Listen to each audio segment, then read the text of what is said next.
নমস্কাৰ বন্ধুসকল, আজি আমি আলোচনা কৰিম আসাম টেট 2019ত আহিব লগা চাইল্ড ডেভেলপমেণ্ট এণ্ড পেডাগজিৰ কেইটামান ইম্পৰ্টেণ্ট কুৱেশ্যন এনচাৰ। এইখন মই পাইছোঁ পাঠশালাৰ এটা কোচিং চেণ্টাৰৰ হয়।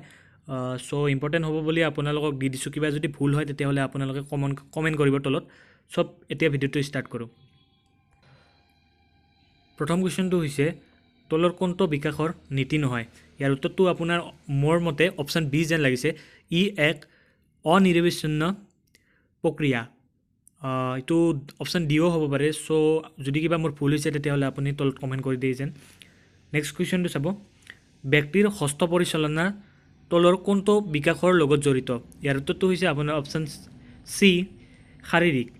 নেক্সট কুৱেশ্যনটো চাব, তলৰ কোনজন ব্যক্তিৰ শিশুৰ ভাষা বিকাশৰ লগত বিশেষভাৱে জড়িত। ইয়াৰ উত্তৰটো হৈছে আপোনাৰ অপশ্যন চি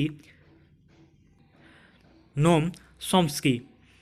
নেক্সট কুৱেশ্যনটো চাব, ফ্ৰয়ডৰ মতে তলৰ কোনটো বিষয়বস্তুৰ জন্মৰ সময়ত থাকে।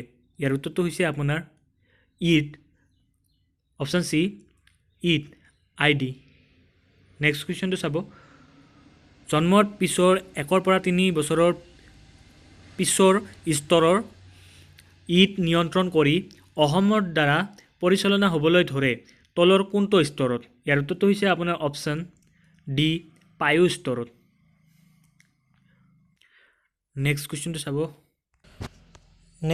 চাব, শিশুৱে পৰিৱেশৰ পৰা লাভ কৰা জ্ঞানক সৰু সৰু ভাগত ভাগ কৰি সৰল কৰি লোৱা প্ৰক্ৰিয়াটো হ'ল। ইয়াৰ উত্তৰটো হৈছে আপোনাৰ অপশ্যন চি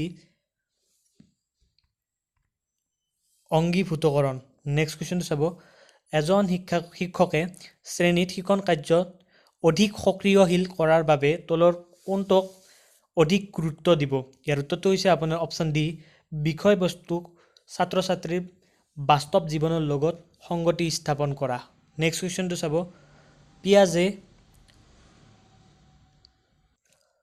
সংজ্ঞাত্মক বিকাশৰ সংবেদন পেশীয় স্তৰত তলৰ কোনটো স্তৰৰ লগত জড়িত হৈ আছে।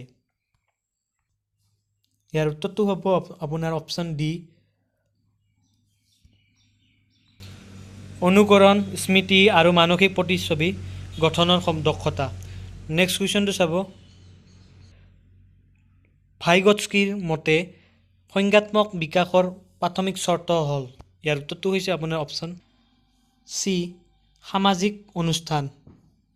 নেক্সট কুৱেশ্যনটো চাব, আৰু আজিৰ শেষৰ কুৱেশ্যনটো, বিকাশৰ শিৰোভিন্নভাগ সংক্ৰান্ত নীতি মানে হ'ল।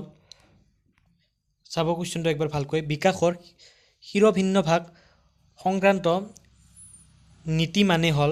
ইয়াৰ উত্তৰটো হৈছে আপোনাৰ অপশ্যন বি মূৰৰ পৰা ভৰিলৈকে। আজিৰ ভিডিঅ'টো এইখিনি আছিল। যদি ভিডিঅ'টো ভাল লাগে তেতিয়াহ'লে চেনেলটো লাইক, শ্বেয়াৰ আৰু ছাবস্ক্ৰাইব কৰি দিব। ধন্যবাদ।